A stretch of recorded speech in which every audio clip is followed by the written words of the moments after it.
Good evening. 네, 우리 새벽에 끝나고 나서 새벽에 다 나오신 건 아니지만 새벽기도 끝나고 나서 오늘 저녁 때까지 여러분 만나는 거 기다리느라고 혼났습니다. 여러분 많이 보고 싶었습니다. 네.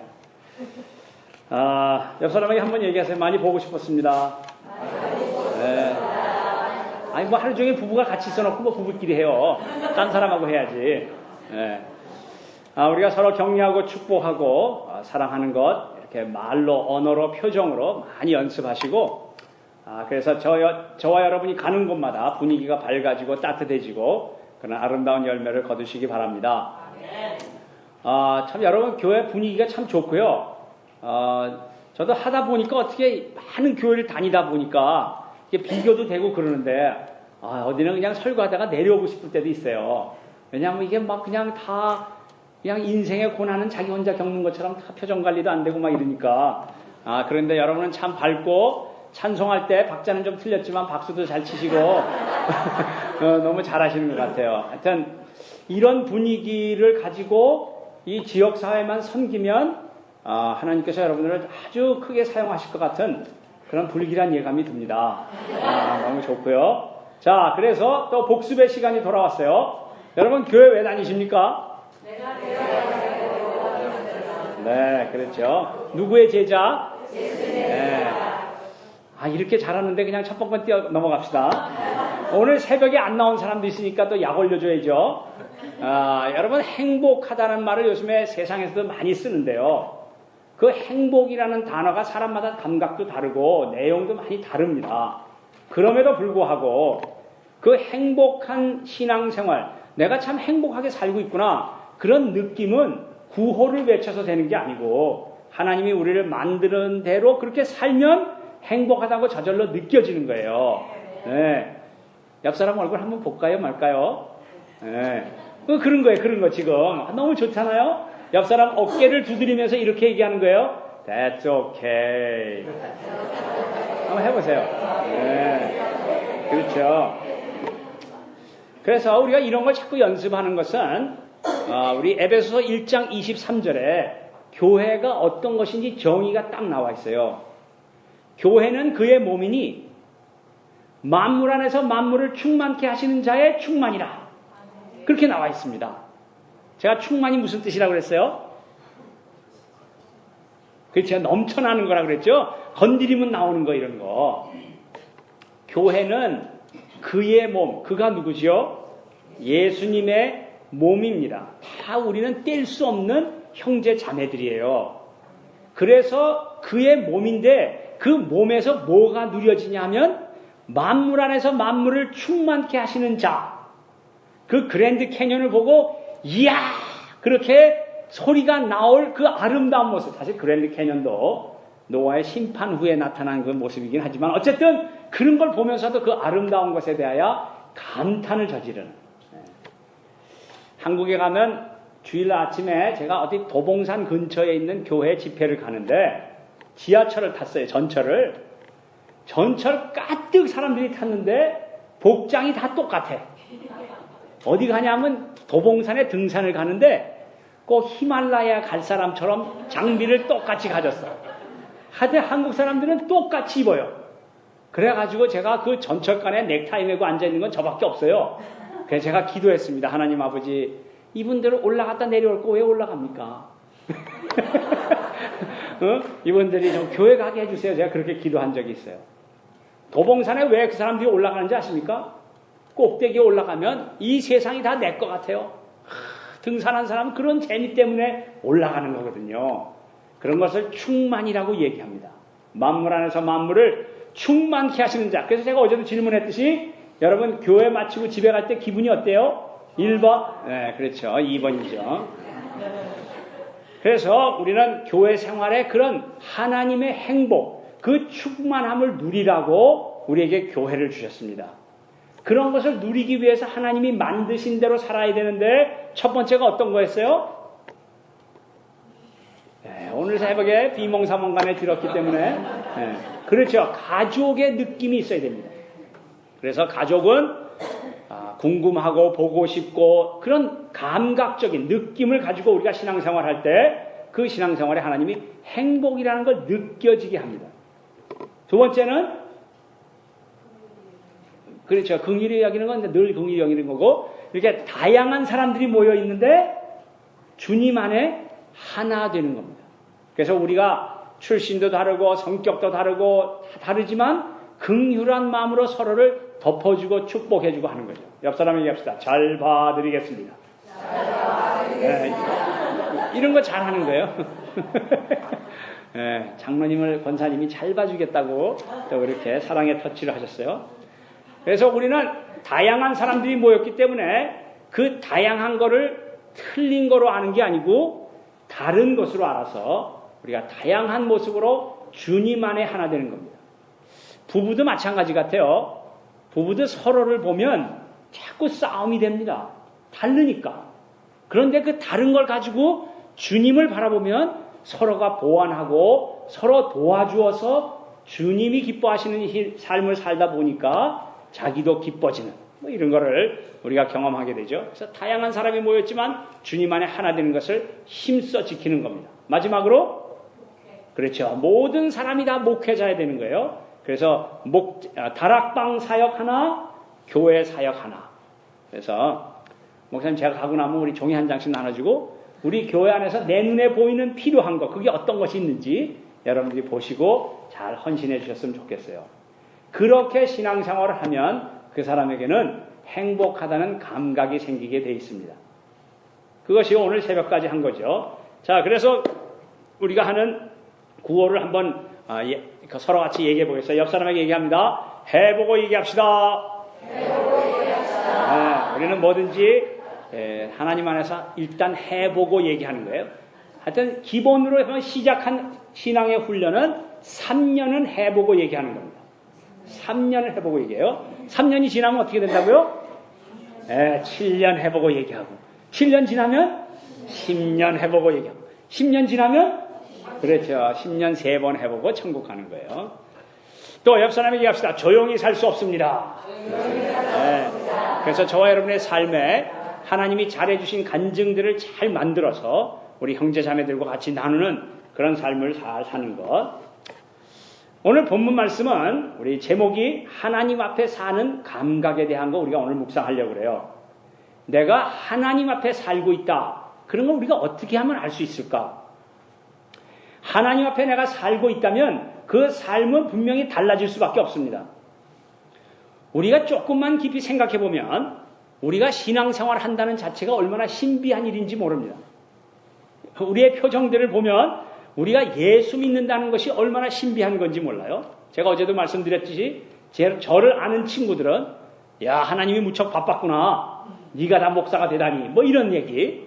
그래서 우리가 예수를 믿는다는 게 내 예수를 믿구나 교회를 다니니까 그렇게 자연스러운 것 같지만 사실은 조금만 생각해 보면 참 신비한 일입니다. 사람마다 그 신앙생활의 모습은 다를지 몰라도 우리가 보이지 않는 하나님을 사랑하고 그분의 말씀을 따라 살아보려고 애를 쓰는 그런 영혼의 모습은 사실 신비한 겁니다. 저희 교회에 2011년에 우리 영어권이 이렇게 선교지를 가는데 에콰도르라는 나라에 선교지를 갑니다. 그 에콰도르라는 나라는 이 안데스 산맥, 이 남아메리카의 안데스 산맥에 이쪽으로 내려가면은 태평양이고 이쪽으로 내려가면은 아마존입니다. 그래서 그 강이 엄청 길죠. 한 3,000마일 되는데 그 아마존 강 유명한 강이 있죠. 지금 여러 나라를 걸쳐서 그 아마존 강이 뻗어 있습니다.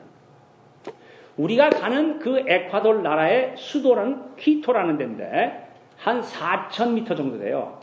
그러니까 비행기에서 내리면 머리가 아픕니다. 왜냐하면 공기가 희박하기 때문에. 그리고 여름인데도 추워요. 그런데 거기서 5시간쯤 아마존 쪽으로 내려가면 정글 지역이 나오고 그리고 엄청 덥습니다. 어떻게 우리 어떤 선교사님하고 연결이 돼서 우리 영어권에서 거기를 매년 선교를 가게 됐어요. 한 해는 제가 뉴저지에 2011년에 뉴저지 어느 교회 집회를 하러 목요일 날 갔습니다. 보통 금요일부터 시작하는데 제가 하루 일찍 간 거는 우리 아이들이 다 뉴욕에 살았기 때문에 애들 데리고 와서 밥도 한번 같이 먹고 그러려고 제가 하루 일찍 갔습니다. 그런데 에콰도르에 가 있는 우리 선교팀에 우리 데이빗 목사님, 영어권 목사님인데 그 목사님이 에콰도르에서 전화가 왔어요. 밥을 먹고 있는데 갑자기 불길한 생각이 드는 겁니다. 그거 잘 마치면 오면 되는 건데 오지 마치기도 전에 전화가 왔어요. 내가 받았습니다. 여보세요? 목사님. 그러면서 이 데이빗 목사님이 우는 거예요. 그래서 무슨 일인가 물어보니까 이제 사역이 다 마쳤고 그 아마존 지역이 워낙에 덥기 때문에 아이들이 강가에 이제 목욕하러 간 겁니다. 다른 애들은 다 들어갔다가 나왔는데 좌슈아라는 아이가 들어갔다가 안 나오는 겁니다. 그래서 선교지에서 한 학생이 익사했습니다.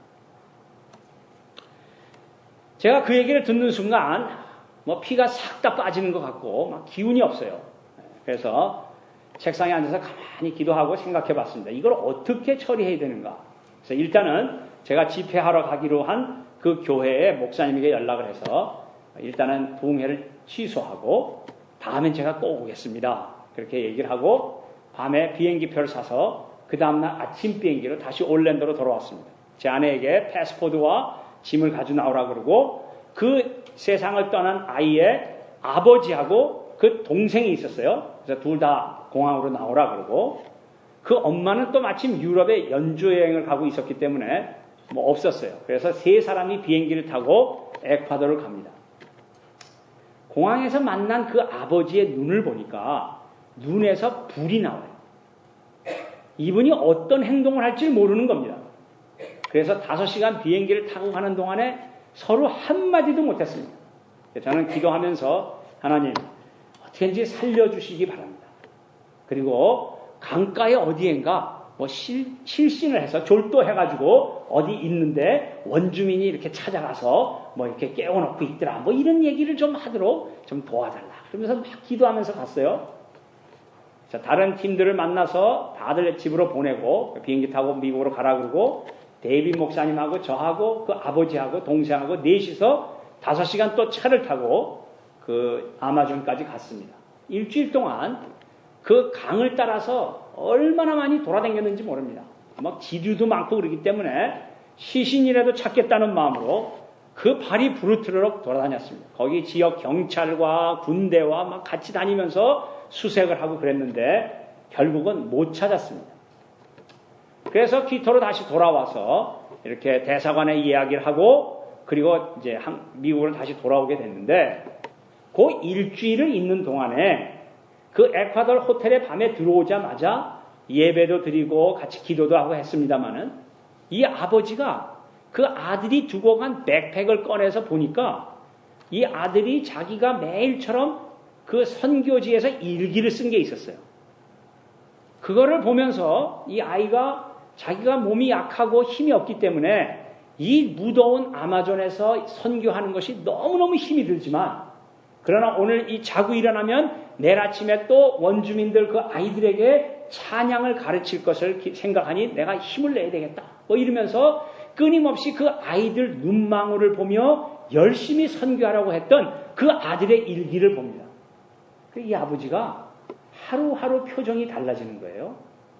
그래서 떠나올 때 되니까 이 아버지가 저한테 얘기를 합니다. 목사님, 제가 미국에서 여기 내려올 때는 목사님을 내가 어떻게 해야 될 것 같은 막 그런 마음까지 들었습니다. 그 다음에 하나님에 대한 원망이 생겼습니다. 어떻게 내 아들을 그것도 선교지에서 데려갈 수가 있는가? 원망하면서 내려왔는데 자기가 아들의 일기를 보면서 하나님이 이런 마음을 줬습니다. 이분이 수의사입니다. 김광재 집사님이라고 오늘 새벽 기도도 인도하신 분인데 제 마음속에 아들의 일기를 보면서 자꾸 자기가 이 아들이 선교지를 갈 때마다 했던 그 마음과 말들이 생각나더라는 거죠. 무슨 마음인가 하면 내가 병원을 일주일을 문을 닫으면 돈이 얼만데 내가 갈 수 없다. 그리고 아들에게 선교비를 줘야 되겠다. 그래서 자기는 돈으로 선교했다는 겁니다. 그러면서 그랬던 자신의 마음 그리고 그 아들이 몸이 약하고 그래서 뭐 의사를 만들려고 막 윽박지르고 막 그랬는데 이 아이가 결국에는 의과대학 공부하던 걸 중단하고 자기가 하고 싶던 음악학교에 다시 입학을 하게 됐어요. 그래서 그거를 생각하면서 자기가 아들에 대한 태도에 대한 여러 가지 회개를 한 겁니다. 그래서 돌아올 때는 목사님, 만일에 내 아들을 못 찾을 경우에는 제가 선교사로 헌신하겠습니다. 그래서 지금은 좌슈아 파운데이션이라는 선교 단체를 우리 교회 안에 만들었어요. 그래가지고 지금 매년마다 이 병원 문을 1년에 한 2-3번씩 닫고 에콰도르에 가서 선교를 하고 있습니다. 스토리가 이렇게 좋은 쪽으로 끝나서 다행이지. 사실 그 아버지의 마음을 들여다보면 이거 어디로 갈지 모르는 상태입니다. 제 멱살을 잡고 하나님이 살아있다면 어떻게 내 집에 이런 일이 날 수 있느냐? 원망하고 소통치고 몸부림치고 그럴 수 있는 거 아니에요? 그런데 하나님께서 그 마음을 움직여 주셔서 지금은 오히려 자기가 하지 못했던, 그래서 오늘 새벽 기도 때 그 설교하는 원고가 저한테 와서 이렇게 쭉 읽어보니까 손양원 목사님이 자기 두 아들을 공산당에게 잃고 나서 10가지 감사의 제목을 썼던 글이 있어요. 그 유명한 거 있죠? 혹시 아시는 분들이 있는지 모르겠는데, 아들을 하나도 아니고 둘씩이나 순교하게 해주시니 감사합니다. 뭐 그런 내용들이에요. 그 내용을 비슷하게 해가지고 자기 아들 좌시아가 천국 가게 된 거에 대한 감사의 제목을 쭉 써서 오늘 새벽에 설교하는 그 원고를 제가 보았습니다. 제가 지금 무슨 말씀을 드리고 싶은가 하면, 우리가 하나님을 믿는다는 이 사실이 사실은 우리의 생각과 논리로 결정을 내린다기보다는 하나님께서 만문을 열어주셨다는 겁니다. 이 형제님도 자기의 생각과 그런 경험으로 비춰볼 때는 이거 분노가 끌어서 살 수 없는 형편입니다. 그런데 하나님께서 신비하게도 제가 한 거 아무것도 없거든요. 그런데 하나님께서 그 선교지에 본인이 가서 아들의 유품을 보고 오히려 하나님께 선교사로 헌신하는 것, 그것은 하나님이 했다고 밖에는 설명이 되지가 않습니다. 그래서 이 형제가 지금 열심히 하나님께서 인도하시는 대로 하려고 해보니까 더 신비한 일들은 뭐냐면, 거기에 수의사를 공부한 원주민 한 사람이 있는데, 곤잘로라는 사람인데, 이 사람이 얼마든지 키토라는 그 서울 도시에 있으면 돈을 많이 벌 수 있는 사람입니다. 그 나라 사람들이 그런 수의사가 흔치 않기 때문에. 그런데 이분이 우리를 만나서 마음의 변화를 가지고 선교사로 헌신을 했어요. 그래가지고 지금 우리 선교지에 가서 이 선교를 하고 있습니다. 그래서 매년 우리 데이빗 목사님이 가면 그 곤잘로 선교사님이 전도해 놓은 예수 믿는 사람들을 침례식을 하고 옵니다. 그 에콰도르에 있는 목사님들이 곤잘로 선교사님을 보고 어떻게 저렇게 많은 사람들을 그렇게 구원하는지 신기해하고 있고, 지금도 끊임없이 그런 구원의 소식들이 들려오고 있습니다. 이거 다 하나님께서 하신 거예요. 김광재 형제님 마음속에도 자기가 선교사로 헌신하겠다는 마음을 가진 것, 그거 하나님이 주신 마음이고, 그 곤잘로 선교사님 같은 분도 우리를 만나게 해주신 것도 하나님이 해주신 것이고, 이런 것을 하나님 나라가 임했다, 그렇게 표현하곤 합니다. 신비하고 감사한 일이죠. 왜냐하면 이런 감각들은, 하나님이 해주셨다는 감각은 성령의 선물을 받은 사람만 알 수 있는 것입니다. 그래서 오늘 우리가 하나님 앞에 산다는 감각을 우리가 어떻게 가질 수 있을까 묵상해 보려고 하는 거죠. 오늘 본문 제목이 뭐예요? 하나님 앞에 사십니까? 본문에 나타난 이 야곱과 요셉의 모습을 통해서 우리는 이 감각의 그 구체적인 내용을 살펴보고 저와 여러분의 삶을 비교해 보면서 하나님이 누리라고 주신 그런 풍성한 삶을 우리가 결단하려고 합니다. 첫 번째로 하나님 앞에 산다는 감각은 정직함으로 나타납니다. 정직하게 사는 삶으로 살 때에 내가 하나님 앞에 살고 있구나, 그런 것을 느낄 수 있다는 거예요. 정직하게 사는 것은 하나님 없는 사람들도 다 강조하고 좋아하는 말입니다. 누가 거짓말하고 도둑질하고 살자 그러는 사람 없죠. 다 정직하게 살자 그럽니다. 문제는 뭐냐면 주님 안에 거듭나지 않고는 그렇게 살 능력이 없다는 겁니다. 제가 한국에 갈 때마다 느끼는 거지만 그 체면 문화, 안 그런데 그런 척하며 살아야 된다는 그런 것들이 얼마나 사람들을 묶어놓고 있는지 모릅니다. 정직하게 살 능력이 없어요. 우리가 좋다고 하는 것, 안다고 누려지는 것이 아니라 좋은 것을 누릴 줄 아는 실력이 있어야 됩니다. 그래서 우리가 교회에서 열심히 연습하는 거죠. 옆 사람에게 또 한번 얘기합시다. 연습합시다. 이거 뭐 잘만 하면 자꾸 깨우죠. 미안합니다. 그래서 저도 어쩌다 한번 이거 설교하고 하는 거기 때문에 여러분 졸게 놔둘 수가 없어요. 연습이 없는 교회 생활이 오래되면 오래될수록 그 경직된 종교 생활로 굳어지는 거, 이거 우리가 조심해야 됩니다. 예수님을 영접하면 누구나 천국 같은 인생을 누릴 수 있도록 예수님이 이미 다 준비해 주셨습니다.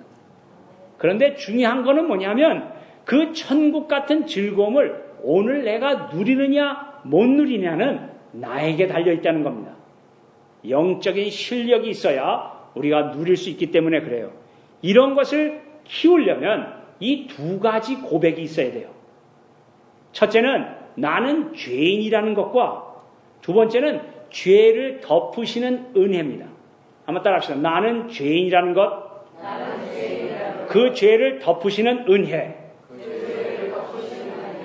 요 두 가지가 우리의 삶의 고백으로 나타날 때 우리는 정직하게 살 수 있어요. 우리가 예배를 드리는 것도 똑같은 원리입니다.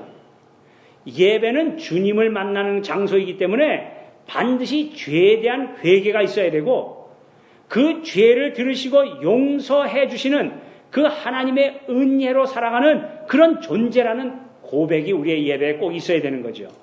이걸 우리 예수님의 표현으로 하면 신령과 진정으로 드리는 예배라 그렇게 표현합니다. 요한복음 4장에 보면 하나님께 예배하는 자는 신령과 진정으로 예배하라 그렇게 예수님이 말씀했어요. In spirit, in truth. 그래서 말은 잘 알겠는데 감각적으로는 잘 모르겠죠. 이런 겁니다. 신령으로 드린다는 것은 우리의 영으로 하나님께 드리는 거예요. 예배하러 올 때마다 여러분의 삶의 고백이 있어야 한다는 겁니다. 지난주에 말씀을 듣고 세상에 나가 살 때에 말씀대로 잘 사는 거, 확인된 거, 그런 건 예배할 때 돌아올 때 감사로 하나님께 드려지는 겁니다. 결심은 하고 갔는데 잘 하지 못한 거, 그것은 회개로 드려지는 겁니다. 다시 말하면 예배의 신령으로 하나님께 드린다는 말은 삶의 고백이 있어야 된다는 거죠. 그것이 회개가 되었던 감사가 되었던 어쨌든 내 삶의 고백이 있는 것, 이거를 in spirit, 영으로 드리는 예배라. 그거를 하나님이 받으시고 목사님을 통하여 말씀이 선포됩니다. 그러면 그 말씀은 진리이기 때문에 그 말씀을 받아 결단하는 거죠. 그래서 예배는 반드시 결단이 있어야 합니다. 그래서 하나님께 내 삶을 드리고 말씀을 받아서 내가 다시 결단하고 그래서 또 삶을 가지고 나가서 살다가 그 삶의 고백을 가지고 와서 드리고 받고 주거니 받거니 신령과 진정으로 하나님께 예배 드리는 것, 이런 것들이 반복될 때 우리는 나는 죄인이라는 고백과 죄를 덮어주시는 하나님의 은혜, 비록 우리가 죄가 있다 할지라도 그 죄를 덮으시는 은혜로 인하여 누리는 자유함, 이런 것들 때문에 우리가 힘을 얻고 세상에 나아가서 승리할 수 있는 거죠. 형제자매 관계도 똑같습니다. 내가 죄인이라는 것과 그 죄를 덮으시는 하나님의 은혜를 안다면 우리 형제자매들의 허물에 대해서도 덮을 줄 아는 거죠. 덮어주는 연습을 잘해야 거기에 정직한 삶이 자연스럽게 나타나는 겁니다. 남의 허물을 드러내면서 자신은 의로운 것처럼 착각하는 사람들의 특징이 뭔지 아십니까? 분노예요, 분노. 시기와 질투입니다. 왜 그런가 하면 정직한 영이 없기 때문에 그래요. 하나님 앞에 사는 인생의 결과는 나의 허물에 대한 고백과 하나님의 은혜로 산다는 그런 감각입니다. 오늘 우리 본문에 나온 이 국무총리 되는 요셉, 지금 요셉이 국무총리가 돼서 나타나는 거예요. 자신의 출신과 가족의 직업을 숨기지 않았습니다. 이 애굽이라는 나라의 국무총리가 된다는 것, 더군다나 이 요셉은 유대인이었어요. 요즘식으로 얘기하면 미국 땅에 온 이민자인 우리가 부통령이 됐다 뭐 그런 정도 되는 겁니다. 그때나 지금이나 정치는 늘 정적들이 있습니다. 항상 반대편이 있기 때문에 어떻게든지 권력을 가진 사람을 끌어내리려고 하는 사람들이 있죠. 그때도 마찬가지입니다. 요셉이 국무총리이지만 주위에는 늘 그의 허물을 잡으려고 하는 사람들이 있게 마련이에요. 그럼에도 불구하고 이 애굽 사람들이 제일 싫어하는 게 누구냐? 목축업을 하는 사람입니다. 우리식으로 하면 백정이에요, 백정. 그럼에도 불구하고 오늘 본문에 보니까 이 애굽 사람이 가증히 여기는 직업임에도 불구하고 자기의 아버지와 형제들이 왔는데 우리의 직업은 목축업이었다. 그런 얘기를 담대히 얘기합니다. 정직한 삶을 살고 있는 거죠. 어느 시골에 농사 짓는 집에 아들이 있었습니다. 온 가족이 농사를 지어서 그 아들 하나 바라보고 서울에 유학시켰어요. 온 가족들이 아들의 성공의 소원이었기 때문에 고생도 즐겁게 했습니다. 그런데 가족의 기대대로 이 아들이 공부 잘해서 좋은 직장에 들어갔다는 그런 소식을 들었어요. 아들이 자랑스러운 이 노인 아버지는 이 아들을 한번 만나고 싶은 마음에 그 참지 못하고 결국 물어서 지금은 다 KTX도 있고 그렇지만 옛날에는 다 그 완행열차 힘든 여행을 하고 서울로 올라왔어요. 물어서 아들이 일한다는 회사 앞에 도착했는데 보니까 건물이 엄청나게 높은 거예요. 아들이 일하는 데지 주인이 아닌데도 이 아버지는 그 건물이 다 아들 것이냐 너무 기분이 좋은 겁니다. 그런데 마침 그 건물에 아들을 보러 들어가려는 순간 그 아들이 사장님하고 점심을 먹으러 나오는 겁니다. 반가운 마음에 아버지가 다가가려고 할 때에 그 아들도 자기 아버지를 본 거예요. 너무 놀랐어요. 연락도 없이 아버지가 올라왔으니까 너무 놀란 겁니다. 그 남루한 옷차림의 노인이 자기 아버지라고 얘기하면 이 자기 출세에 지장받을까봐 갑자기 이 아들이 그 노인 아버지에게 다가가더니 아니 아저씨 여기 웬일이십니까? 농사일도 바쁘실 텐데. 그래서 이 아버지의 마음에 못을 박았다는 제가 만든 이야기가 있습니다. 제가 만든 이야기를 들어도 괘씸한 놈 그런 마음 들지요? 그런데 이 요셉은 주위에는 그 수많은 정적들이 숨어 있음에도 불구하고 남루하고 짐승 기르던 그 냄새나는 아버지 야곱을 일부러 일국의 왕 바로 앞에 모시고 나갑니다. 정직한 삶이 만들어낸 담대한 모습이에요. 하나님의 약속과 섭리 가운데 살아가는 인생이 분명하다면 우리는 정직할 수 있습니다. 저는 이런 정직한 삶을 사는 사람을 보고 교만하다, 잘난 척한다, 혼자 설친다 이렇게 공격하는 사람들 많이 보았습니다. 그러나 그들은 뭐가 정직한 건지를 모르기 때문에 그런 비난을 하는 거죠. 여러분 그렇기 때문에 우리가 신앙생활 하는 데 있어서 남들이 뭐라 그러느냐 그렇게 주눅들 필요가 없어요. 세상은 어차피 교회와 하나님에 대해서 늘 불평하게 되어 있습니다. 그래서 우리 이 올랜도에서는 비전교회가 참 좋은 교회다 그런 소문도 있지만 저 비전교회는 나쁜 교회다 그러는 사람도 있어요. 왜냐하면 와서 보니까 자기가 발붙일 데가 없잖아요. 그러니까 나쁜 교회라 그러는 거예요. 무슨 얘기인지 못 알아듣는구나. 그럼 지나갑시다. 사도행전을 통해서 누누이 발견되는 진리지만 하나님의 복음이 전해지는 곳에는 늘 박해와 반대와 핍박이 있었습니다. 사도 바울이 복음을 전할 때 기적이 일어나고 영혼이 변화되는 기쁨도 있었지만 그러나 사도 바울은 끊임없는 반대와 공격 가운데 살았습니다. 이 원리는 지금도 똑같아요.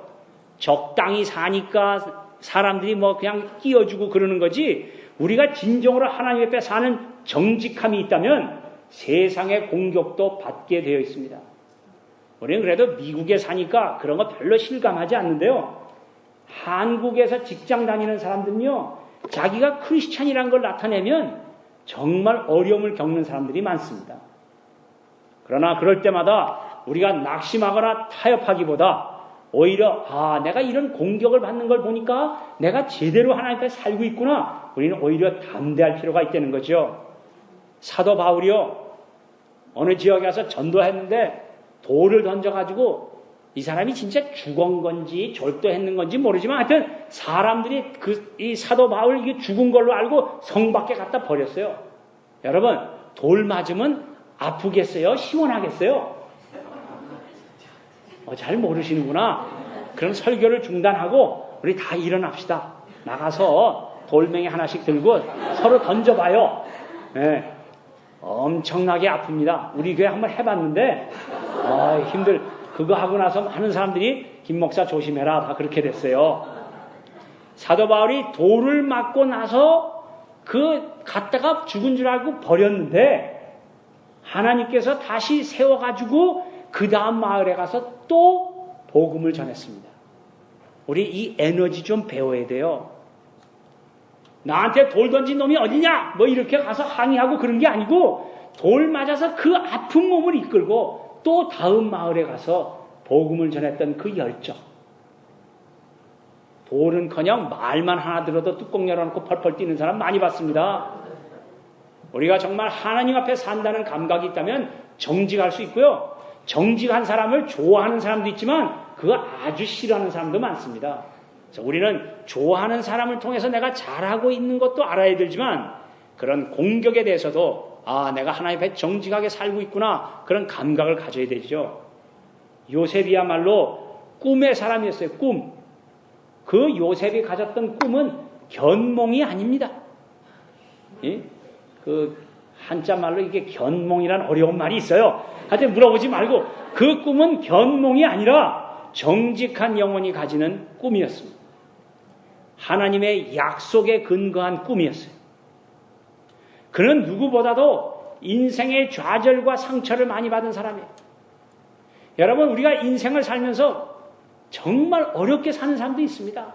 어렸을 때부터 우리 영어로 얘기하면 child abuse, 그 술주정뱅이 아버지한테 맨날 밤에 두드려 맞고 오늘은 어떻게 하면 한 번 안 맞고 지나갈 수 있을까 이런 어려운 환경을 가진 사람들도 많이 있어요.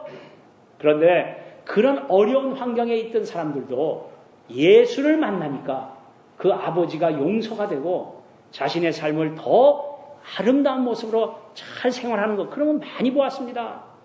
사실 우리가 세상 살면서 상처가 없을 수 없지만 그런데 이 요셉처럼 상처를 많이 받은 사람은 없습니다. 물론 요셉이 좀 성격은 좀 주책이 없었지요.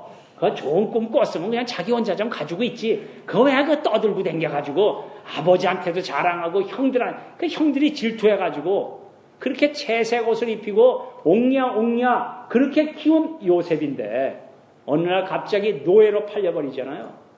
이거 무슨 얘기인지 아십니까? 네, 이게 성경에 다 있는 얘기예요. 새로운 표정으로 듣고 그래. 네.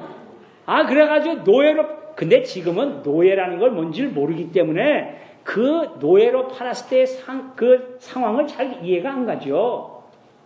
노예로 팔렸다. 그 당시에 노예로 팔렸다는 말은 죽는 게 낫습니다. 아주 바닥에도 바닥을 치는 겁니다. 그럼에도 불구하고 성경에 보면 요셉이 좌절했다 이런 말이 없어요. 그래서 어느 이집트 장군집에 팔려갑니다. 거기서도 열심히 성실히 일했습니다. 그래서 그 집의 재산을 관리하는 청지기까지 됐어요. 그런데 그 집의 문제가 뭐예요? 그 집 아줌마가 문제였어요. 이 아줌마가 이 요셉이를 보니까 너무 준수하고 잘생겼어요. 꼬실리제이션이 시작이 됐습니다. 꼬셨으면 빨리 도망을 갈 때 세간살이 챙겨가지고 가지 또 웃돌이를 흘리고 왔어요. 그래가지고 다시 감옥에 갑니다. 제가 보기에는 그 장군 이름이 보디발이라는 장군인데 이 사람이 천국에 갔을까 안 갔을까 잘 모르겠습니다. 그런데 제가 보기에는 하나님이 좋으신 하나님이기 때문에 천국 갔을 것 같아요. 왜? 요셉하고 같이 놀았으니까. 아니면 할 수 없고 중요한 건 뭐냐면 아마 이 보디발 장군이 감옥에 갇힌 요셉을 찾아왔을 겁니다. 찾아와서 요셉한테 이렇게 얘기했을 거예요. 야, 요셉, 내가 내 아내하고 평생 살았는데 내 아내가 뭐 하는지 모르겠냐? 내가 다 안다. 다 이해하는데 그래도 어떡하냐. 내가 정치적 생명이 있는데 네가 좀 감옥에 있어주라. 뭐 이러지 않았겠나. 뭐 아니면 할 수 없고 성경에 안 나온 거니까. 그럼에도 불구하고 하나님은 좋으신 하나님이기 때문에 이런 걸 잘 해주십니다. 우리 사람은 치사하기 때문에 우리는 끊어버리고 안 되고 못하고 이런 것만 많이 생각하지만 하나님은 어떻게 해서든지 우리를 구원하시고 붙여주시고 잘해주시는 하나님이십니다. 그래서 이렇게 상처를 많이 받을 수 있는 요셉임에도 불구하고 그는 끊임없이 또 일어나고 또 일어났습니다. 우리는 자꾸만 국무총리가 됐다는 출세했다는 그림만 자꾸 보지만 사실은 그 과정을 우리가 봐야 우리의 신앙에 적용할 수가 있죠. 우리가 세상 사는 동안에 고통이 없을 수 없습니다. 그러나 그 고통이 상처로 남지 않을 수 있습니다. 어떻게 해요? 정직하게 살면 됩니다. 우리가 하나님 앞에 산다는 감각이 있으면 그 상처도 오히려 이길 수 있는 기회가 될 수 있어요. 하나님의 의, 하나님이 옳다고 하는 것, 하나님이 옳다고 하는 righteousness, 그것도 우리 사람이 말하는 옳다 그르다에 옳은 게 아닙니다. 하나님의 의라는 것은 믿음에 의해서 의라고 여겨주는 거죠. 우리 식으로 얘기하면 옳다는 것을 어떤 것을 하나님이 우리에게 옳다고 봐주시는가? 긍휼의 마음을 가지는 것을 옳다고 봐주시는 거예요. 그래서 하나님의 의라는 것은 우리를 긍휼히 여기시는 마음을 말하고, 그래서 우리 신앙인들도 형제 자매들을 향하여 세상을 향해 긍휼의 마음을 가지고 살아가는 것, 그걸 믿음이라고도 표현하지만 그런 것을 하나님이 옳다고 우리를 봐주시는 거예요. 옆 사람에게 또 얘기합시다. 잘 봐드리겠습니다. 이거 연습 많이 하셔야 돼요.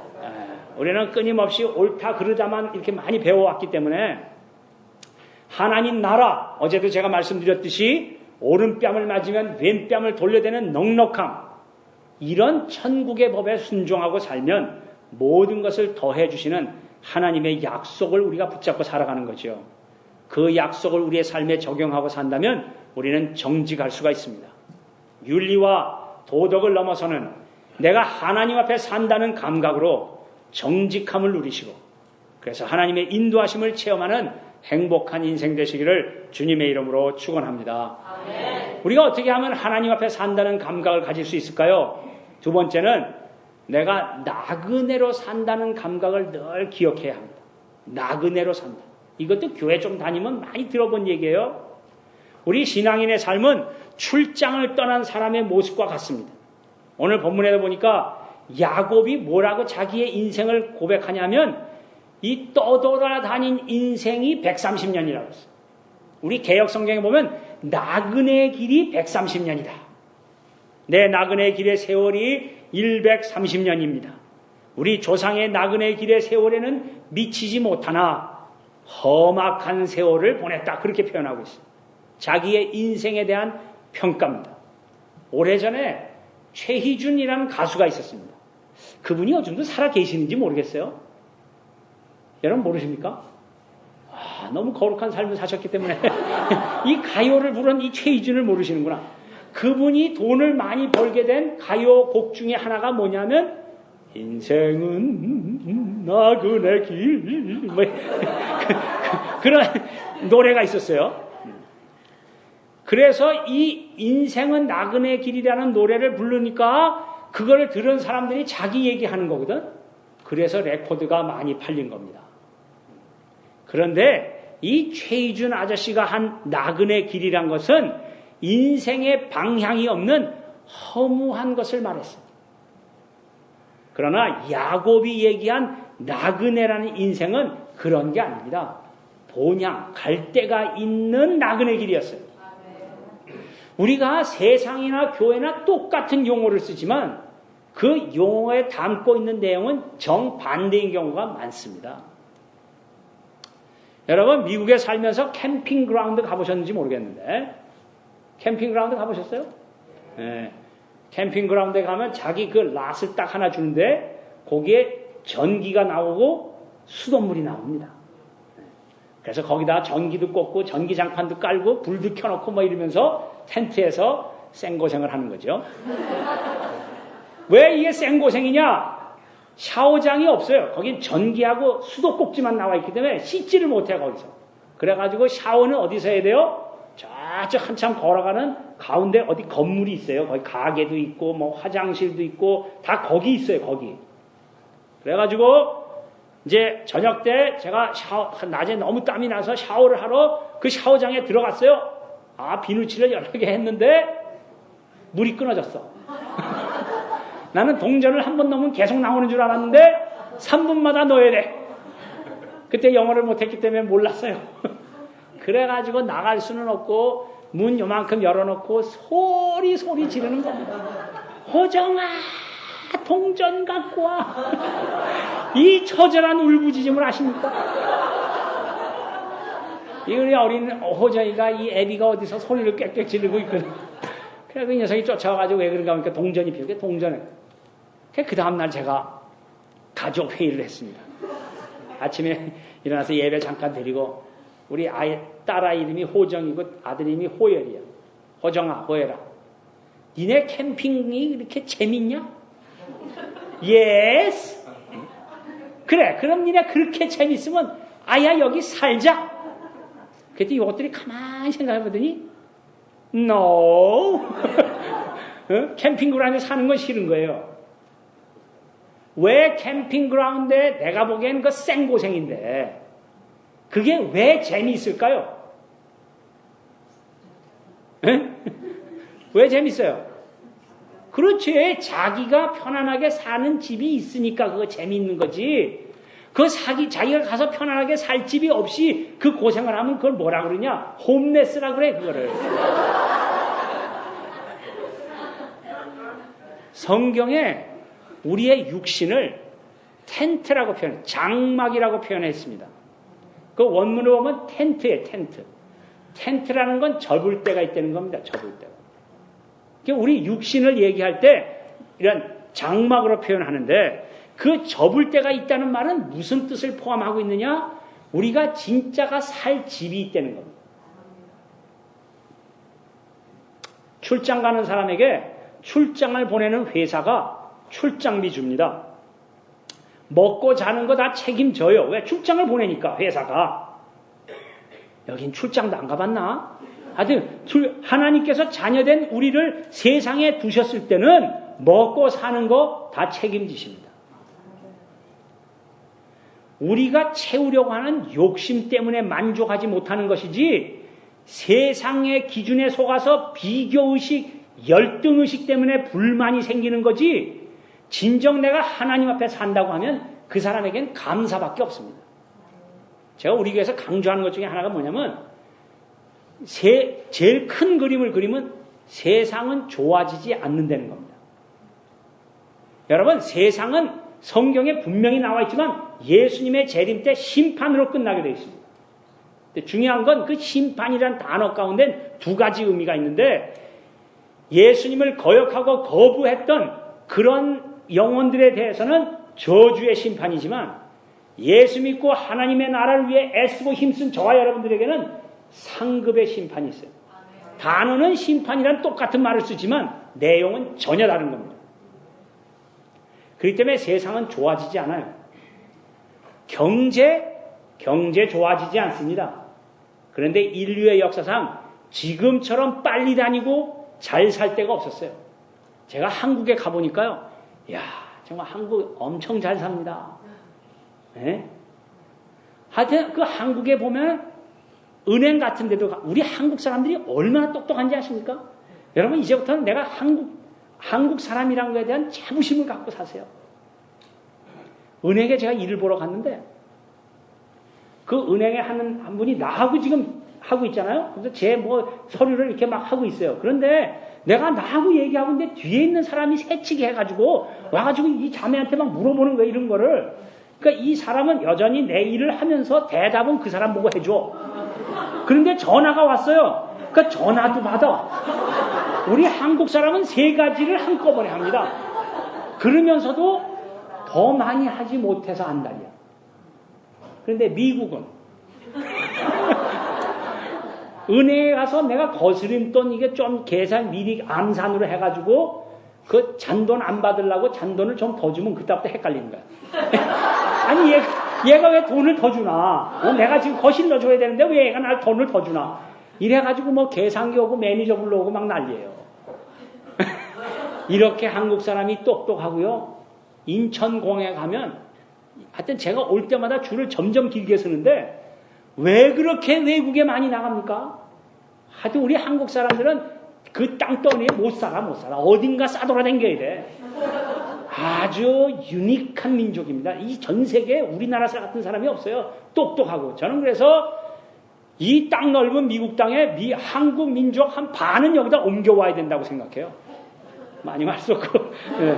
그러면 아마 미국이 확 달라지지 않겠나. 예?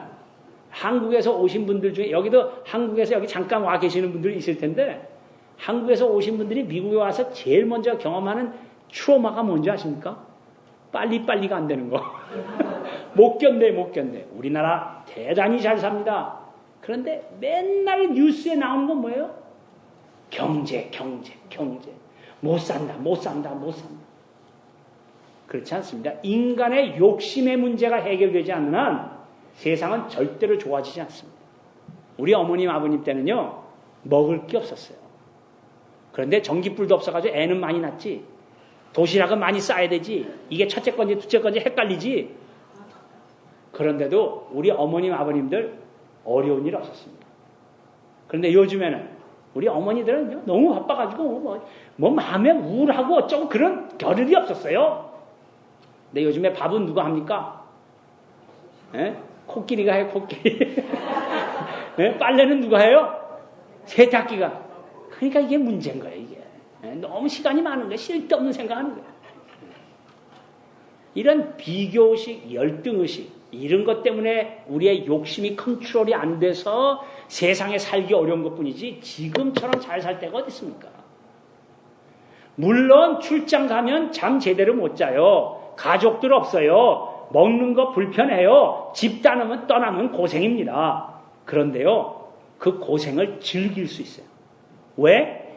나에게 맡겨주신 출장원 사명이 끝나면 내 집에 돌아가면 거기에서 보너스도 받고 애들도 있고 승진도 하고 즐거운 집에 돌아가는 소망이 있기 때문에 여기 좀 잠시 동안 불편하고 힘들어도 그것을 즐길 수 있다 이 말이에요.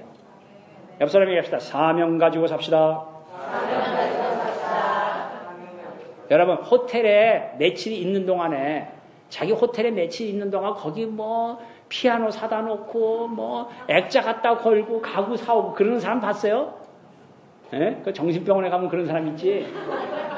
그냥 수건도 쓰다가 그냥 아무데나 던지고 막 그러죠. 왜? 잠깐 있을 거니까. 거기에 뭐 장식하고 집착하고 그러지 않습니다.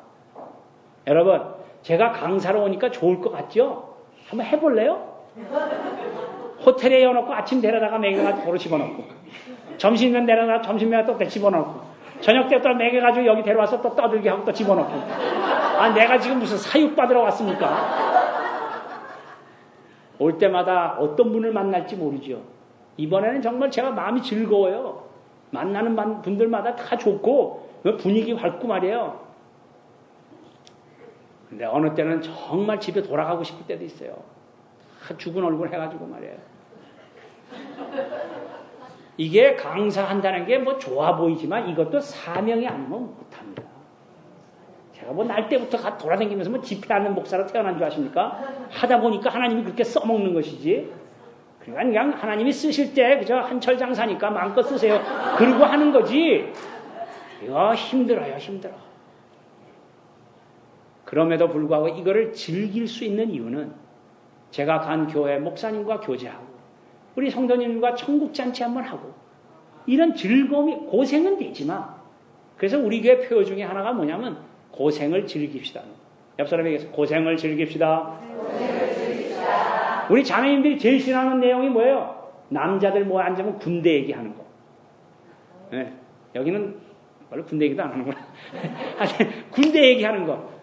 내가 말이야 군대 3년 동안 뭐 거꾸로 매달리고 터지고 맨날 그랬어. 그럼 또 옆에 있던 사람이 뭐래? 야야 그것도 군대 생활이냐? 나는 야 뭐 이러면서 하여튼 더 살벌하게. 제가 군대에 있을 때 우리 고참 중에 한 사람 별명이 찌그리에 찌그리. 왜 찌그리냐면 연탄불 찌게 가지고 하도 찔러가지고 얼굴이 일그러서 찌그리야. 갑자기 조용해지는데 하여튼 군대가 그랬어요. 군대가. 근데 왜 남자들이 군대 얘기합니까? 자기 서바이브 했다 이거예요. 그런 환난 가운데 자기는 살아남았다 이거예요. 고생을 즐길 줄 아는 소망의 삶이 되는 거. 이게 나그네의 길입니다. 아무리 우리가 이 세상에서 뭐 이렇게 저렇게 해도 사실 내가 영원한 것에 대한 본향에 대한 확신이 없으면 여기에 집착할 수밖에 없어요. 저희 교회 한 형제님이 300만 불짜리 집이 있어요. 그 집엔 잘못 들어가면 못 나옵니다.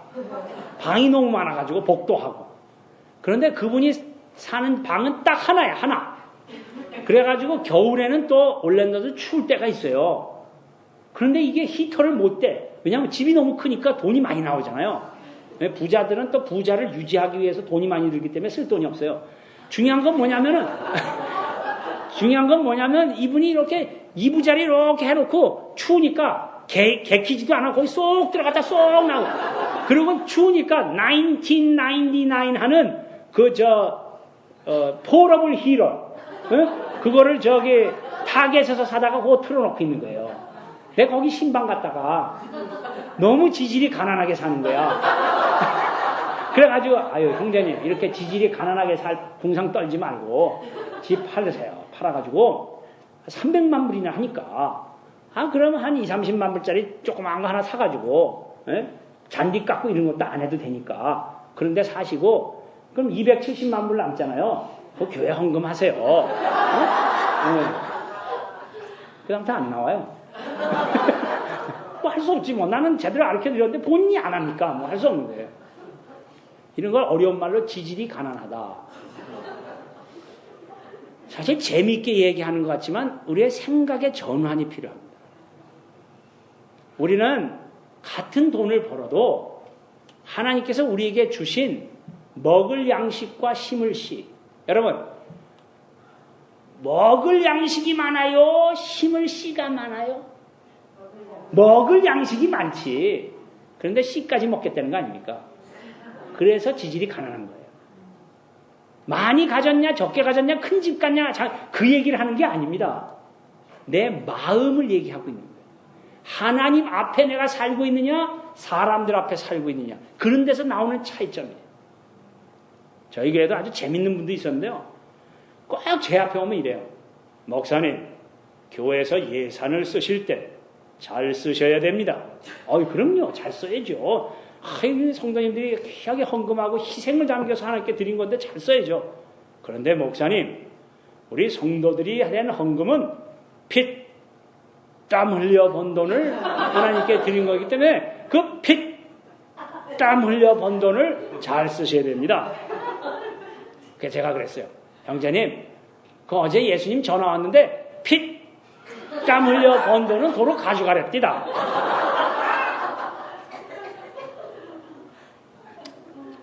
안타까운 거예요.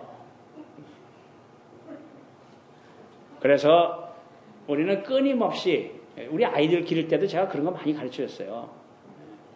하나님이 너에게 주는 물질 가운데는 돈뿐만이 아니라 시간, 재주, 은사 뭐든지 간에 먹고 사는데 쓰는 거 딱 한계를 정해놓고 그 다음에는 너희들은 돈을 나보다 훨씬 많이 벌 거니까 한계를 딱 정해놓으면 얼마나 많이 남겠습니까? 그죠? 물론 여러분 돈 벌어본 적이 없기 때문에 잘 모르시지만 어쨌든 그런 게 있어요.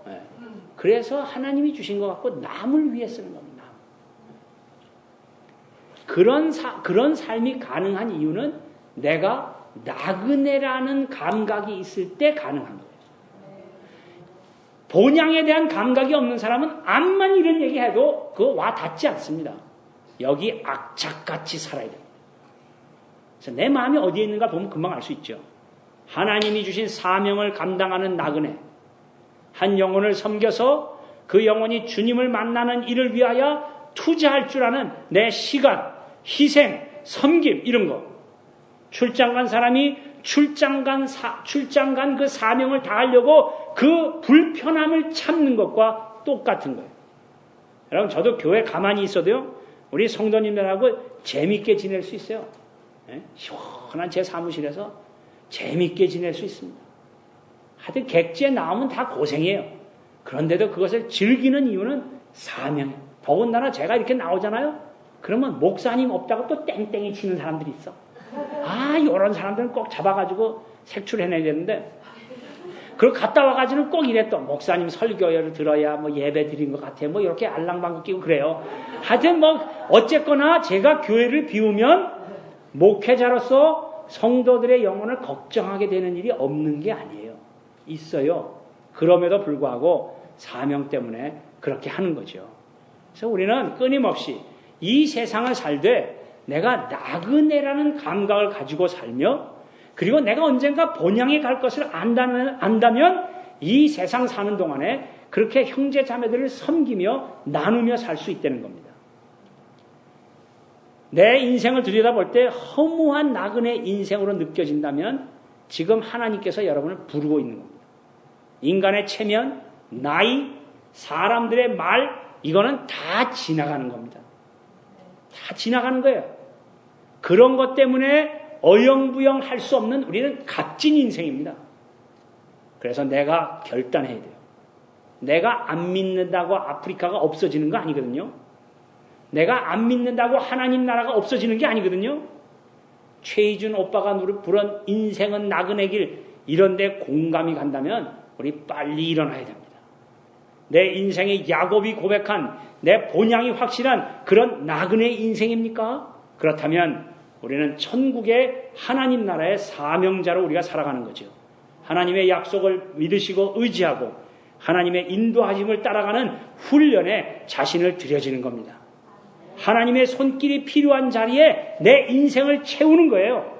그래서 하나님 주시는 사명으로 살면 이 세상 별로 겁나지 않습니다. 우리 옆 사람에게 또 얘기합시다. 해보고 얘기합시다. 예수 믿는 특징 중에 여러 가지가 있지만 좌절하지 않아요. 우리가 실패하더라도 두려워하지 않습니다. 왜냐하면 결국 최후 승리를 믿기 때문에 그래요. 그런데 이런 사명이 없으면 이 세상은 험악한 세상입니다. 각박해질 수밖에 없어요. 그래서 우리는 끊임없이 이런 나그네 인생이라는 확신을 가지고 고생도 즐길 줄 아는 그런 우리가 인생을 살아가는 거죠. 오늘 요셉의 형들이 나오는데 바로한테 뭐라고 얘기하냐면 다 같이 잠시 머무르려고 왔습니다. 이 개역 성경에는 우거하러 왔다, 잠시 살러 왔다 그렇게 얘기했어요.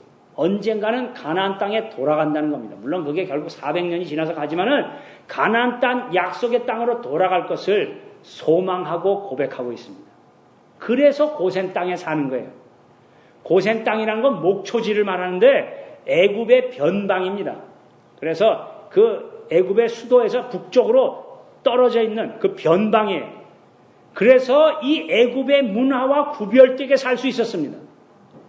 약속의 땅 가나안 땅으로 언제든지 갈 수 있는 땅이었어요. 우리가 출애굽기에 나오는 그 광야 생활은 잘못해서 돌아다닌 거지 사실 금방 갈 수 있는 거예요. 그리고 오늘 본문에 보니까 바로가 너희 집안이 그런 목축업을 했다면 내 짐승을 좀 길러달라. 직업까지 해결이 됐어요. 하나님의 사명을 따라서 나그네로 살면 거기에 필요한 것을 하나님이 다 채워주신다는 겁니다. 그거를 풍성한 삶, abundant life라고 그렇게 얘기하죠. 빌립보서 4장 19절에 보니까 나의 하나님이 그리스도 예수 안에서 영광 가운데 그 풍성한 대로 다 같이 너의 모든 쓸 것을 채우시리라. 그런 겁니다. 나그네지만 사명을 이루어가는 나그네로서 하나님 나라의 소망을 가지고 하나님의 풍성하심을 누리는 저와 여러분 되시기를 주님의 이름으로 축원합니다. 주님의 이름으로 축원합니다. 그러면 끝날 것 같은데 또 하는 게 저의 특징이에요. 자, 마지막으로 하면서 또 마지막을 자꾸 하는 하나님 앞에 산다는 감각 어떻게 하면 우리가 누릴 수 있는가? 세 번째로 축복의 통로로 사는 겁니다. 이것도 교회 좀 다니면 많이 들은 얘기예요. 오늘 본문에 야곱이 바로에게 들어갈 때 그리고 그 바로를 만나고 나올 때 두 번이나 바로를 축복했다 그렇게 나와요. 바로 왕 가진 사람이 얻어먹으러 온 야곱을 축복해야 정상 아닙니까? 그런데 오늘 본문에 보면 거렁뱅이 야곱이 와가지고 일국의 왕 바로를 축복했다고 두 번이나 나와요. 맨 처음에 그 잘못 쓰여졌나 그랬어요. 가진 자가 없는 자를 축복해야 이게 논리상 맞는 건데 그 인간의 논리예요. 그런데 없는 주제에 일국의 왕을 축복하는 것, 요게 바로 하나님 나라의 신비함이 있습니다. 세상의 가치관을 초월하는 진리의 담대함이에요. 바로가 비록 세상적으로는 왕이지만 하나님이 없기 때문에 하나님이 있는 야곱이 축복했다는 겁니다. 이게 하나님의 자녀된 특권입니다. 아버지가 하나님이기 때문에 내 거는 아니지만 아버지 거 갖다가 나눠주는 겁니다. 그래서 저와 여러분이 세상적으로는 야곱과 같이 남루하고 냄새날지 모르겠어요. 그런데 우리는 누구든지 축복할 수 있습니다. 왜냐하면 바로는 비록 왕이지만 세상을 근거로 살았다면 우리는 그 세상을 창조하신 하나님을 근거로 살기 때문에 그래요. 그래서 우리는 누구에게나 축복할 수 있어요. 우리 옆 사람에게 이렇게 합시다. 하늘복 많이 받으세요. 하늘복. 참 이것도 어려운 이야기인데요.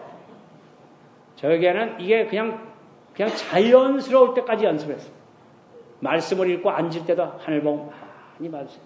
뭐 하고 앉을 때도 하늘복 많이 받으세요. 우린 복 그러면 자꾸만 뭐 비나이다 그런 복을 자꾸 상상을 하는데 뭐 그것도 나쁠 건 없지만 하나님께서 우리에게 필요한 것을 채워주시는 내가 하나님 앞에 산다는 감각, 그 담대함, 그 자유함 이런 것을 복으로 비는 겁니다. 그건 세상이 줄 수 있는 게 아니에요. 그래서 우리는 끊임없이 형제 자매들에게 하늘복 많이 받으세요.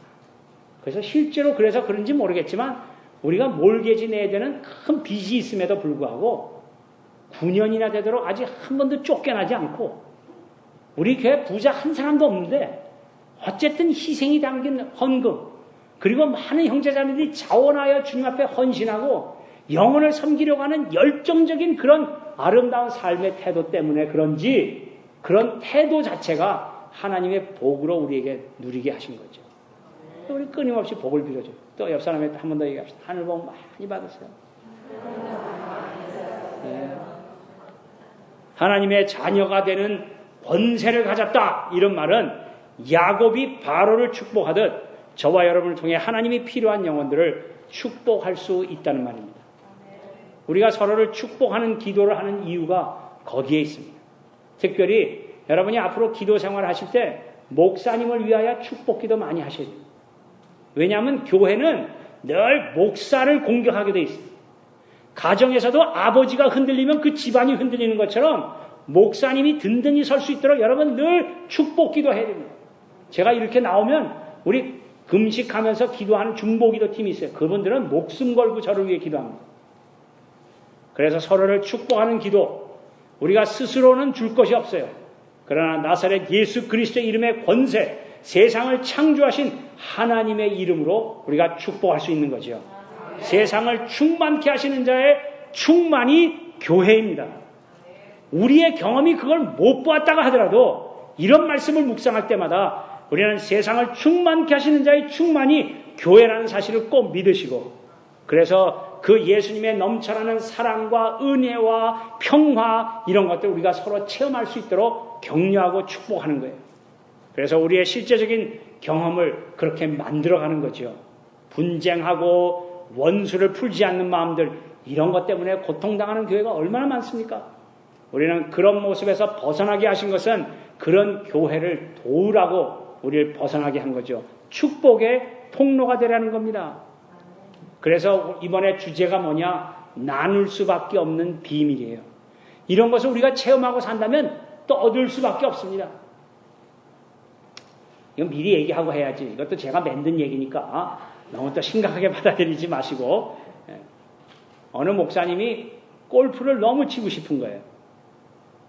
그런데 평일날 나가면 교인들을 만날 확률이 있기 때문에 그래서 주일날 쳐야 되겠는데 주일날 자기가 예배를 인도해야 되잖아.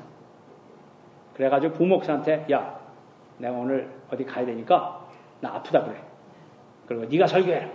그리고 부목사를 세워놓고 골프장에 갔습니다. 아무도 없어. 얼마나 좋은지. 그래가지고 골프장에서 골프를 딱 쳤는데 홀인원. 아 여긴 감격이 없네. 네, 그럼 뭐 재미없겠네요. 어쨌거나 이 목사님이 홀인원 하고 나서 3일 만에 죽었대요. 그거 왜 죽었나? 병명이 화병이야. 그렇지. 저기 정답의 여왕이 또 한 분 나타나셨는데 네. 자기가 홀인원 했다는 걸 누구한테 얘기하고 싶어 죽겠는데 그걸 얘기를 못하는 거야. 그래가지고 화병이 나서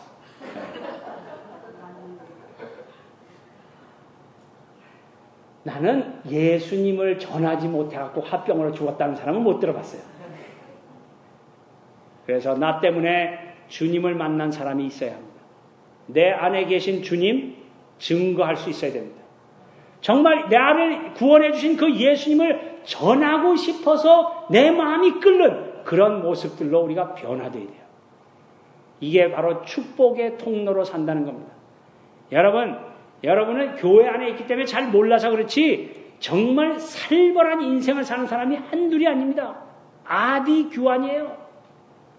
이런 것 때문에 참 절망하고 살아가는 영혼들, 저와 여러분 때문에 하나님의 평화를 누리게 하는 겁니다. 오늘 우리가 찬양한 것처럼 저와 여러분은 축복의 통로입니다. 세상적으로는 우리가 별 볼 일 없어 보여도 영원한 것을 나눠줄 수 있기 때문에 우리는 축복의 통로지요. 그래서 우리 교회 형제자매님들이 서로 진심으로 축복하는 모습, 그런 모습 볼 때마다 얼마나 감사한지 모르겠어요. 형제자매를 축복하고 새로운 형제자매를 향해 섬김을 실천하는 그런 연습 우리가 적극적으로 할 필요가 있습니다. 그래서 10년 동안 같은 교회 다니면서 이 10가정 이상 새 영혼을 섬기는 것이 없다면 그거 참 어려운 일입니다. 그 맛을 모르니까. 우리 교회 옛날의 모습이지만 정말 자리 하나 옮기는 것도 어려워요. 오늘은 자매님이 자리를 옮겨 앉은 탓에 기도를 못하셨지만 우리 교회는 이 자리 하나 옮기는 것 때문에 어려움도 많이 겪었어요. 하여튼 사람들은 꼭 자기 앉는 자리에 앉아요. 그런 거 잘 모르시나? 그래가지고 우리가 교회를 짓고 나서는요, 영어권에게 물려줄 거를 생각하고 교회를 지었기 때문에 이렇게 짓지는 않고 극장식으로 지었어요. 한번 구경 와보세요. 그래갖고 한 줄이 26자리야. 그러니까 가운데 들어온 사람은 이게 걸어 나가기가 힘들다고 생각을 해요. 근데 사실은 그 디자인을 다 컴퓨터로 했기 때문에 앞에 사람이 앉아 있어도 지나갈 수 있게끔 돼 있습니다. 일어날 필요가 없거든요. 그런데도 괜히 사람들은 가운데 앉으면 1번 목사님이 눈에 잘 띄어서 싫고 두 번째는 빨리 어디 나가려고 그러면 이 가운데 앉으면 힘들다. 뭐 이런 생각이 있어서 가에만 앉아. 가에. 그래가지고 이제 안내위원들이 좀 늦게 오시는 분들이 있으니까 형제님 좀 안으로 좀 들어가 앉아주시죠. 못 들은 척하고 있는 거예요. 그래, 저기 죄송하지만 조금 안으로 들어가 주시겠습니까? 그랬더니 이분이 갑자기 성경책을 딱 찍더니 그리고 그냥 나가서 회원권 이동해버렸어요. 자리 하나 움직이는 것도 견디지 못하는 거예요. 거기에 무슨 자유함이니 그런 게 있겠어요. 그래서 우리가 하나님 앞에 사람의 관계 속에서도 끊임없이 용납하고 넉넉해지고 사랑해주고 이런 것이 다 축복의 통로로 살아가는 증거들입니다. 하나님 없이 인간의 의리만 있어도 그 정도는 누구나 하는데 신앙인은 달라야 되죠. 성경에 나오는 인내라든지 섬김이라든지 더군다나 내가 예수님 때문에 받는 핍박이니 환난이 이런 것들을 우리의 삶 가운데 실제로 담아가기 위해서는 교회에서 열심히 연습해야 됩니다. 옆 사람에 또 얘기해 주세요. 연습합시다. 네, 연습해야지 이게 가능해져요. 그래서 우리는 축복의 통로입니다. 누리십시오. 한번 해보세요. 얼마나 신나고 흥미진진한 삶이 되는지 몰라요. 교회 오는 게 즐겁고요. 형제자매 소식들이 궁금하고요. 그러다 만나면 안아주고 막 격려하고 막 이런 거. 그런데 아이고 저 인간 또 왔네. 그러면 되겠습니까? 예? 제가 가만히 보니까요. 돈을 빚을 지면 그 돈 꿔준 사람을 피해 다닙니다. 그런데 은혜에 빚지면 사람을 찾아다녀요. 그게 달라. 돈에 빚지면 도망 다니는데 은혜에 빚지면 찾아가는 겁니다. 우리는 도울 기회가 어디에 있는지, 나의 희생으로 기쁨의 열매를 만들어갈 기회가 어디 있는지 우리는 그렇게 찾아서 축복의 통로가 되는 겁니다. 축복의 통로라는 건 어떻게 표현되는가? 섬김입니다. 섬김. 섬긴다는 건 어떤 거냐? 상대의 필요를 채워주는 거예요. 답답한 마음을 털어놓을 대상이 되어주는 겁니다. 그래서 정직한 영으로 살아가는 삶, 내가 나그네로 살되 소망과 즐거움이 있는 그런 나그네의 샘플이 되어주는 거예요. 그래서 누군가 나에게 기대고 싶어하고 그러려니까 따뜻한 사람이 되는 겁니다. 또 옆 사람에게 우리 한번 격려하겠습니다. That's okay. 어깨를 두드리면서 네. 우리가 열심히 형제 자매들을 위해서 기도해 주는 겁니다. 진심으로 복 받기를 간구하는 거죠. 우리가 예배 시간에 서로 하늘 복 많이 받으세요. 그런 말 열심히 연습하는 겁니다. 기도하던 사람에게 한다면 그거 진심으로 하지 않겠어요? 그런데요, 복 중에 가장 큰 복이 뭔지 아십니까? 예수님을 깊이 아는 겁니다. 진짜 복은 예수님을 아는 거예요. 그분에게 잘 보이고 싶어 하는 마음, 잘 해주시는 예수님을 누리는 풍성함이 바로 복입니다. 그러면요, 건강, 돈, 자식 잘 되는 거, 이거는 예수님 닮아가는 인생의 저절로 따라오는 복들입니다. 사랑하는 형제 자매 여러분, 오늘 우리가 하나님 앞에 산다는 이 구체적인 의미를 오늘 본문을 통해서 분명히 배웠어요. 하나님 앞에 어떻게 사는가? 코람데오. 우리는 정직한 삶을 사는 겁니다. 내가 하나님 앞에 산다는 감각은 내가 하나님 앞에 죄인이라는 것과 그 죄를 덮으신 하나님의 은혜 가운데 산다는 걸 분명히 알면 우리 정직할 수 있어요. 그 정직하게 살 때 내가 하나님 앞에 사는구나 감각적으로 압니다. 두 번째는 돌아갈 본향이 분명한 겁니다. 이거 여러분 확실히 만드셔야 돼요.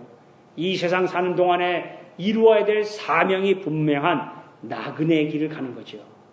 그리고 축복의 통로가 되어서 치유와 사랑과 믿음이 필요한 사람에게 천국의 행복을 나눠주고 베푸는 복의 근원 되시기를 주님의 이름으로 축원합니다.